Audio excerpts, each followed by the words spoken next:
Всем привет! В World of Warcraft существует немало предметов с богатой историей. Предметов, повлиявших на лор так, что достойны воплотиться в игре в качестве легенды. Ну а как может существовать легендарный предмет без этой самой легенды? И мне крайне обидно за этот меч, который захватил крупный пласт лора игры и не отметился среди игроков как-то значительно. Ну, мы с вами этот недочет исправим и заглянем в самые истоки истории о величайшем клинке Кара Сультраза. Именно такое дали имя мечу русские локализаторы. Хотя какой перевод более достоверный, тяжело сказать. Это может быть и Сультраз-каратель, и Кара Сультраза. Последнее означает принадлежность меча к какому-то бывшему владельцу, столь могущественному, что в честь него именовали оружие. Ну, аналог клинки Азенота. Лэшер может быть переведен как плеть. Плеть Сультраза. Но корни имени могут и не иметь перевода как такового. Существовала даже такая безумная теория, что Лэшер — это производное слово флешер. Так американцы в свое время называли истребитель МиГ-23, а Сультраз — это название системы ПВО этих мигов-контрящих. Близы любили давать разнообразные отсылки к вещам, не имеющие никакого дела к игре, так что вполне вероятно. Давайте с вами поподробнее окунемся в эту историю, но прежде хотел дать коротенькое объявление. На проекте WoW Circle 19 февраля в 19:00 по Москве открывается новый игровой мир дополнение Катаклизм с рейтами X100. Старт игрового мира запланирован с патча 4.2 и будет включать в себя множество интересных модификаций, таких как эпохальные подземелья, PvE Спектатор, Арена Спектатор, а также ручную смену рейтов для любителей качаться медленно, ну и многое другое. Не дайте Смертокрылу захватить Азерот и вместе с другими героями дайте отпор злодею на проекте WoW Circle Катаклизм X100 19 февраля в 19:00. Ссылка в описании. Многие, кто играет в WoW Classic, знают о Сультразе. Это эпический двуручный меч 50 уровня, собираемый из двух рарных одноручек, выпадаемый в Зульфараке. Считалось, что шанс выпадения частей для сбора Сультраза очень маленький, ну просто никакой, около 2%. Примерно такой же, как на части для сбора Thunder Fury. Но вот конкретно на сезоне мастерства шанс повысили значительно. Настолько, что множество игроков лутали Сультраз просто за один ран в ЗФ. При желании любой мог его собрать, не особо напрягаясь. В оригинале, судя по статистике WoWhead, шанс все же был маленький. И скорее всего это было связано с тем, что Сультраз был одним из первых подобных предметов, а значение и ценность типических вещей на старте ванилы было гораздо выше, чем сегодня. Но давайте отбросим практическую ценность меча и взглянем, как начиналась история именного меча с точки зрения лора World of Warcraft. Перенесемся на много лет назад, когда Великий Раскол изменил Азерот. Взрыв Источника Вечности перекроил карту мира. Были разделены не только континенты и города, но и целые народы. От некогда Великой Империи Гурубаша отделилась часть троллей и волей обстоятельств вынуждены были посетиться в пустыне Танариса. Это племя, оказавшись в суровых условиях жаркой пустыни, максимально приспособились к выживанию. Вдали от основных сил племя дорожило каждым своим бойцом, поскольку подкрепление было ждать неоткуда, и научились воскрешать павших воинов древней магии Вуду.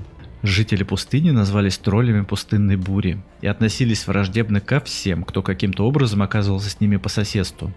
Особенно яростно они противостояли экспансии Акири, последователь Черной Империи, родившихся из крови древних богов и представлявших для Азерота значительную угрозу. Были ли у троллей планы защитить Азерот, и знали ли они о коварных замыслах Акири, это неизвестно. Одно было ясно: если не дать им отпор, то существование племени стояло под вопросом. Но война с Акири была неравна. Крепкие панцири насекомоподобных тварей были почти неуязвимы для копий стрел песчаных троллей, и вожди задумались над созданием мощного и эффективного оружия против них. Тогда же и был выкован Сультраз. Меч, в который создатели вложили весь свой гнев и силу, испытываемых захватчиком. Легенды гласят, что Сультраз с легкостью разрубал крепкие панцири насекомых и значительно подавлял превосходящие силы Акири, которые при виде его разбегались как от огня. В одном из сражений был убит главнокомандующий армией Акири. Потеря своего командира подорвала боевой дух Акири настолько, что они отступили. А впредь больше не решались выступать против троллей песчаной бури. Победа над последователями Темной Империи воодушевила троллей. Все-таки Акири — это не какие-то безмозглые огры, населявшие ту же пустыню. И Сультраз возвели в статус святыни, бережно передаваемой вождями из поколения в поколение. Так продолжалось до недавнего времени. Киражи визуально стали слабее, это только на первый взгляд. На самом деле они затаились для главного удара, время которого еще не пришло. А пока не наступил роковой час, коварные насекомые решили действовать хитростью, а не грубой силой. Понимая опасность племени песчаной бури, они решили подорвать их боеспособность, внеся смуту и раскол в ряды некогда сплоченного племени. В глубинах Ульян-Киража родилось могучее и величественное создание – Газрила, трехголовая гидра, владеющая магией и влиянием над неокрепшими умами низших созданий. Киражи подослали гидру к троллям, большинство которых приняло ее за божество и принялись ей поклоняться. Газрилу возвели в статус главного божества. Подносили ей дары, приносили в честь жертвы, не только врагов, но и собственных собратьев. Все это пришлось по душе не всем жителям Зульфарака, названной столицей песчаных троллей. Младший сын вождя Зизатал остался верен истинным покровителям народа троллей, древним духам Лоа, почитаемых с незапамятных времен. Чтобы освободить свое племя от влияния Газрилы, он решил убить Гидру и вернуть свой народ к прежним богам. Но Газрила была не так проста. Ее магия обжигала леденящим холодом всех выступивших против, а чешуя была крепкой и непробиваемой для обычного оружия пустынных троллей. Чтобы убить порождение древних богов, нужно было особенное оружие. И Зизатал знал, как его получить. Древнейшая святыня троллей песчаной бури была выкрана из храма, и Сультрас, меч, когда-то сразивший предводителя Акири, должен был послужить вновь против грозного врага. Зизатал и его последователи выступили против Гидры, однако младший сын вождя был не самым опытным воином. Несмотря на потенциальную мощь его клинка, он потерпел поражение. Гидра ударом хвоста расколола Сультрас на части, навсегда лишив всякой надежды ее сразить. Оружие было уничтожено, а изменники разбежались в страхе. Но противостояние на этом не закончилось. Зизатал не оставил попытки вернуть своих соплеменников в религию, превозносящую Лоа, духов-покровителей всех народов троллей, и принялся вести междоусобную войну. Разорять храмы Газрилы и мешать ритуалы жертвоприношения в честь Гидры. Так продолжалось до того времени, пока на конфликт не обратил внимания Тека, колдун, некогда погибший в сражении с киражами, воскрешенный магией Вуду и названный мучеником. Смерть сильно повлияла на его восприятие мира, и глядя на то, как одна часть его племени воюет с другой, он решил раз и навсегда прекратить междоусобицу. В одном из нападений на святыни Тек и мученик своим колдовством превратил и самого Зизатала, и его соратников-скоробеев, тем самым прекратив войну.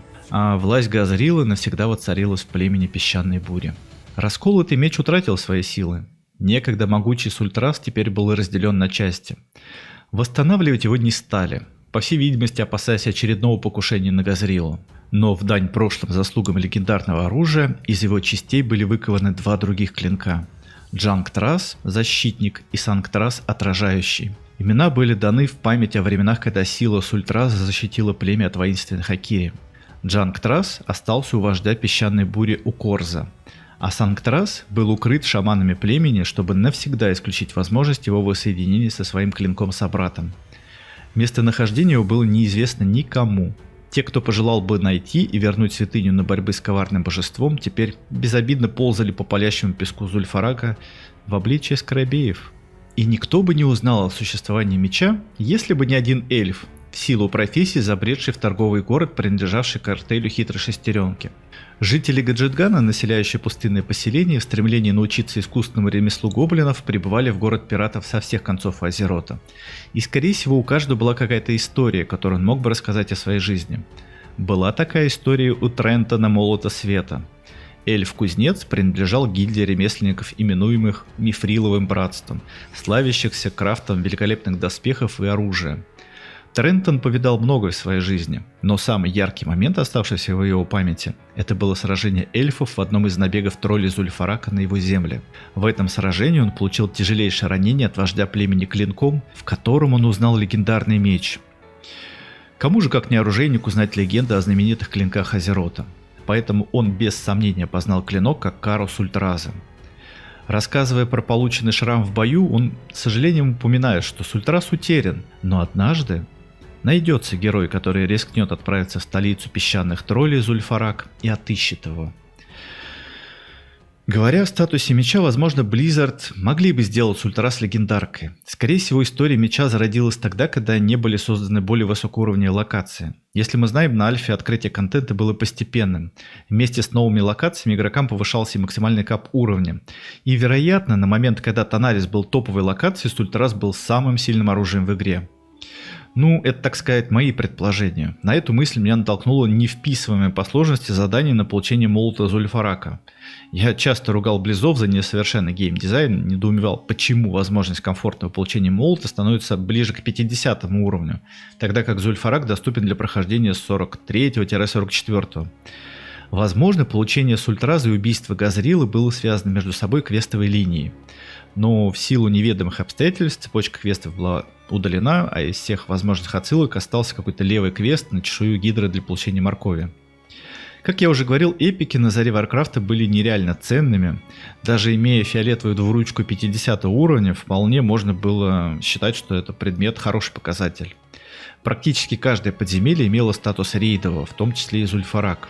Он, кстати, и сейчас доступен для прохождения рейдом. Но со временем это все упразднялось, появлялись новые предметы гораздо лучшего качества, и Сультрас на фоне их померк. Ну, и учитывая сложность его добычи, терять время на фарм Джанк-трассы и Санк-трассы не имело никакого смысла. Игровые качества меча всегда обсуждались, игроки спорили, кому больше всего он подходит по классу, воину или паладину, но к единому мнению так и не пришли. Возможно, вы в комментариях прольете свет на этот вопрос. Буду рад узнать ваше мнение. Спасибо, что поддержали видео лайком и подписались на канал. Ну, вы же хотите больше узнать о древних легендах Азерота? Я думаю, да.